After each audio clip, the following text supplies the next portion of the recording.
$1 of EBITDA can be up to $10, sometimes even more, of the value of a business. What is EBITDA? Why does it matter? Why is this acronym something that we keep talking about in finance? Well, in today's video, we want to walk through 10 commonly asked questions relative to EBITDA, its importance in the value of your business, and in the ultimate exit or financing of your business as well. I'm Arthur Petropoulos, Managing Partner and President here at Hillview Partners. We're a lower middle market investment banking firm, helping companies generating $1 million to $20 million a year in pre-tax earnings or profit to sell their companies into secure capital. So, rapid fire today, 10 frequently asked questions regarding EBITDA. Number one, what is EBITDA? Now, we have a whole other video, and we'll point to it in some direction here as to the breakdown of all of the different variables to it. But generally speaking, EBITDA is earnings before interest, taxes, depreciation, and amortization. And what it is meant to represent is effectively a proxy or an approximation of the cash flow generating power of a business. So when you hear EBITDA, yes, there are technicalities. Yes, there are many different things that go into it. Is it purely cash flow? No. But for all intents and purposes, think pre-tax cash flow of a business, and you're going to be 95% of the way there in most situations. Two, why does EBITDA matter? EBITDA matters because it is one part of the equation of how values of businesses are communicated. You'll have your EBITDA, effectively the pre-tax cash flow of a company, multiplied by a multiple, and that will equal the value of the business. Now, we've talked about EBITDA multiple ranges and valuation ranges in prior videos. We'll put up a thumbnail here relative to those, but the idea is you take a multiple, you multiply it by EBITDA, and that equals the value of a business. So if a company makes $2 million in EBITDA and it trades or sells for a 8 times multiple, the company is worth $16 million. So why is EBITDA important? It is the driver of valuation, and it will always be communicated or be part of the language or the equation of valuation. Question number 3, is it the only thing that matters? And the answer to that is no. For too long, in the lower middle market space in particular, businesses were truly sold on EBITDA. You'd see a company go out there and say, hey, we have $1 million of EBITDA, or hey, a broker or a banker bringing a deal to the market saying there's $3 million of EBITDA here. What multiple would you put on this? How much do you think it's worth based on a multiple? EBITDA, again, the multiple will be the way that it's communicated. However, from our perspective, it's fundamentals, access, capabilities. Fundamentals is, yes, how much EBITDA does the company make? But 2, what access does it have to end markets, demographics, geographics, industry verticals? And 3, what capabilities? What does it do better than anybody else? So again, it'll likely be communicated, all of these variables, into a multiple applied to the EBITDA. So it is a key element. You'll never talk about valuation of a business without EBITDA being mentioned. However, is it the only thing that matters? No, it is really one of kind of 3 legs to the stool. Fundamentals, EBITDA, or revenue as well. Access, capabilities. Now, number 4, people ask, what is adjusted or normalized EBITDA? And so basically, the vast majority of companies that we sell are non-sponsored businesses. So these are companies that are not owned by private equity, not majority owned by venture capital. They tend to be owned by families, by entrepreneurs, by small groups of investors, by groups of entrepreneurs, but situations where the company is not owned by institutional capital in the private equity sense of things.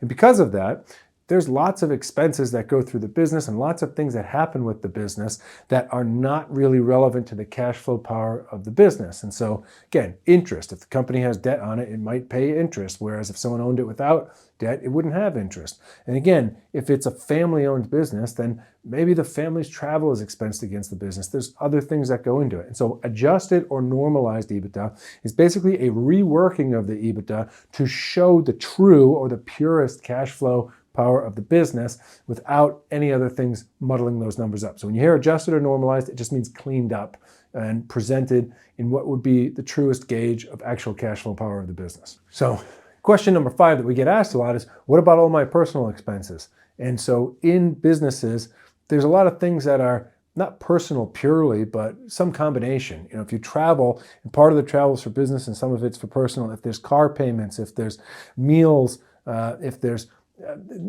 home office furnishings. I mean, there's a million different things that can go into a business. And these are just some of them. Again, airplane tickets, everything that can get into the operating expenses of a company.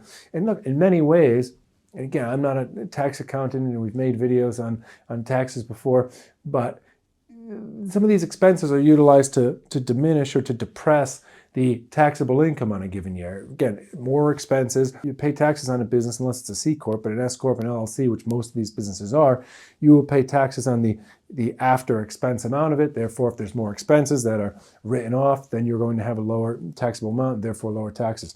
And so during the ownership of a business, oftentimes it is managed in a way to minimize the tax burden. However, when selling the business, you need to add those things back that were not truly, we don't say truly business expenses, but things that were more personal in nature or had a personal flavor to them. We want to be very fastidious about adding those back. So we, again, are showing not a manipulated number, but a truer number, a clearer number, a cleaner number, a more accurate representation of the cash flow of a business. Question number 6, how is debt payments treated? Should I pay down debt if I want my EBITDA to be higher? Will the repayment of debt impact my EBITDA? And the question of that is no, it will not. And so if you think of the different financial statements for a company, so you have the P&L or the income statement, that's your revenues, cost of goods sold, operating expenses, pre-tax profit. Then you have the balance sheet that shows all of your assets, all of your liabilities. The repayment of debt is a balance sheet item. So the repayment of principal of debt is not something that shows up on the income statement. So on an income statement, you might see the interest that is paid on the debt. So if you have an 8% loan and you paid $80,000 on $1 million for a particular year of debt, that interest amount will be on the P&L, and we will add that back to the EBITDA. However, the actual repayment of the principal is something that just comes off the balance sheet. So on a balance sheet, the cash number goes down, the debt number goes down. So again, the balance sheet will still balance, but you're utilizing cash to repay debt. And so at the end of a year, if you said, hey, we've got all this extra money on the balance sheet, and I don't want to just keep all this debt carrying around, should I repay it or will it impact my EBITDA? The answer is it will not impact your EBITDA because it's a balance sheet item.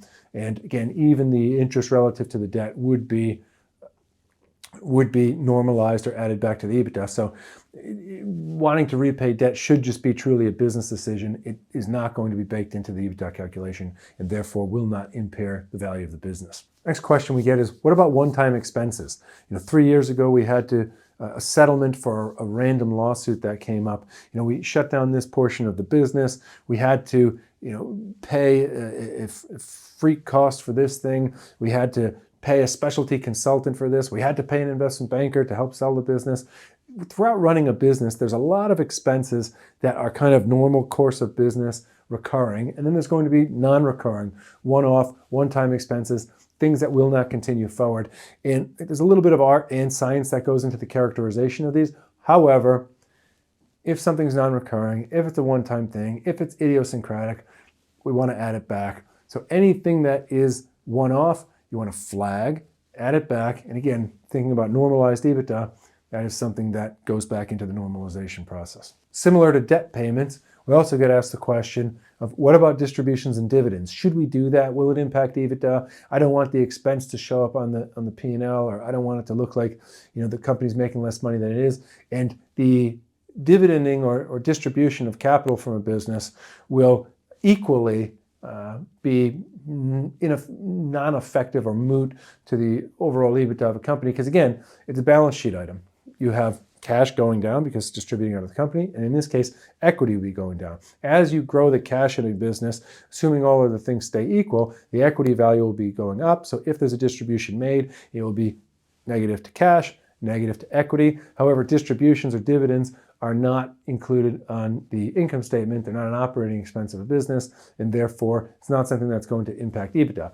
And conversely, stockpiling cash on the balance sheet is not going to change EBITDA in a positive direction. So if you make $5 million this year and you decide to keep all of it within the company, that's great, but it's not going to have an impact on the EBITDA or the valuation of the business. The fact that you made $5 million of profit will, but again, the treatment of it, call it on a post-transaction or on a post-income statement perspective, will not. All right, question 9. And after we answer a few of these questions when we speak to people, the follow-up is, this seems really complicated. How do we actually communicate this to a potential buyer or a potential financier, whether it's an equity investor or a lender into a company?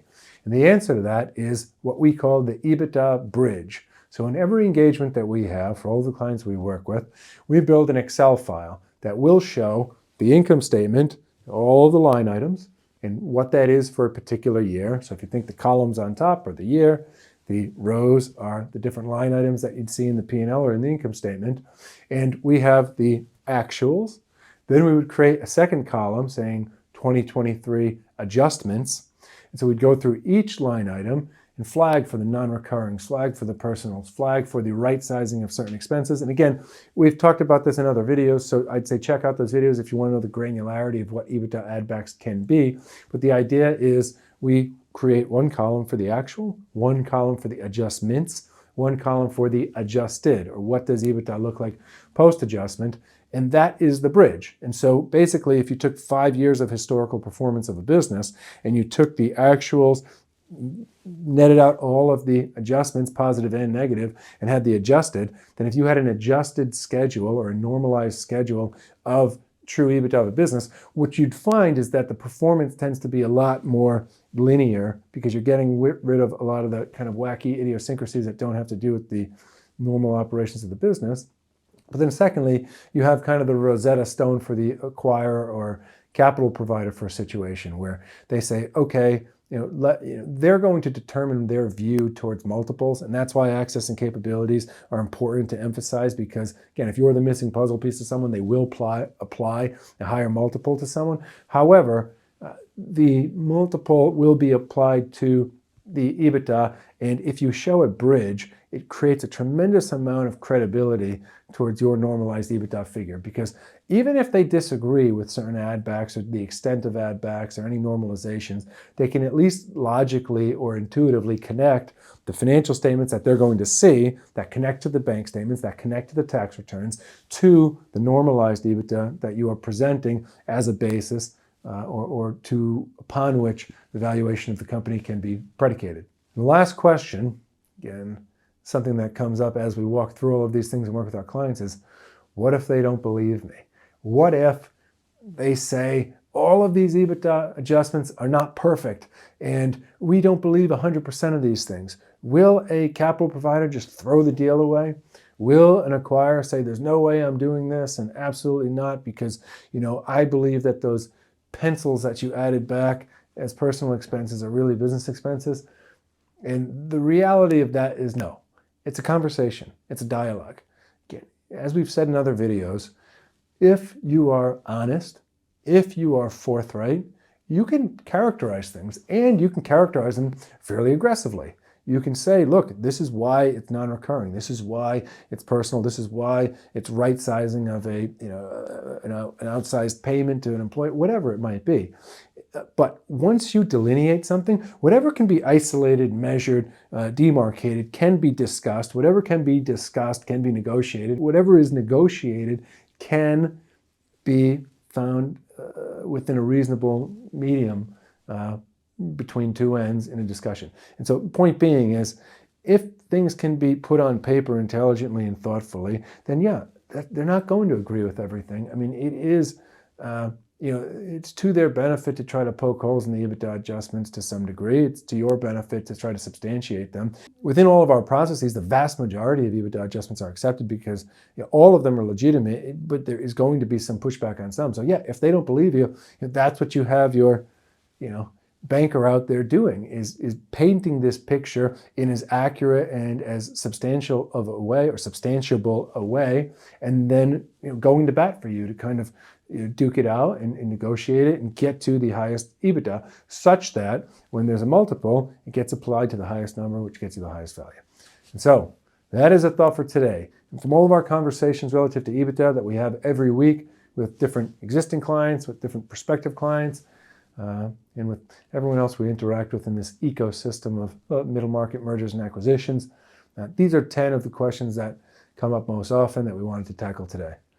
I hope the week's going well for everyone. Keep pushing forward. God bless. We'll see everyone next time.